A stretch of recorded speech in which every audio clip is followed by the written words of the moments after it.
Alam ko naman yun eh. Hindi ko naman nakakalimutan yun eh.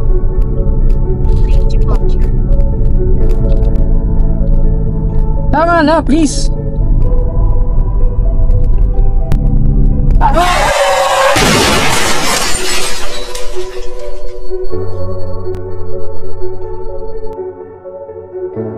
Alright, welcome back again sa ating video mga kaibigan. At usapang road safety tayo syempre.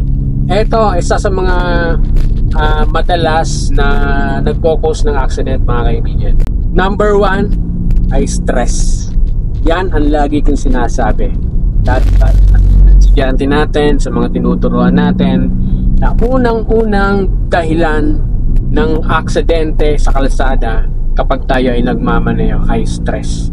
So ano ba yung mga pinanggagalingan ng stress? Unang-una, family problems, financial problems, sa trabaho, at marami pang iba. Pag stress ang isang driver, nagmamaneho, marami pwedeng mangyari. So pwedeng mag-cause ng accident at the same time road rage. So alam nyo naman mga kaibigan, isa sa lagi nating ina-advise, hanggat maaari, huwag po tayong magmamaneho kapag tayo po ay stress. Mahalaga yung ating kaligtasan. Unang-una, syempre, buhay natin, buhay ng kapwa motorista natin, yung mga nandiyan sa kalsada.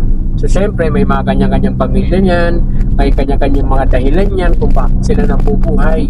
So isa yan sa pinakang dahilan at concern natin kung bakit kailangan natin maging ligtas sa pagmamaneho, dahil syempre nga po, mahalaga nga po ang buhay. Isa yan sa iniingatan natin. At kaya nga po, isa tayo sa mga nagsusulong ng defensive driving and road safety. So paalala lang sa mga nagmamaneho, sa mga kapwa natin motorista, iwasan po natin na magmamaneho tayo ng stress tayo, dahil pwedeng umabot yan sa pagpanik, same time may involved tayo sa accident, road rage. So wala naman pong magandang maidudulot dyan.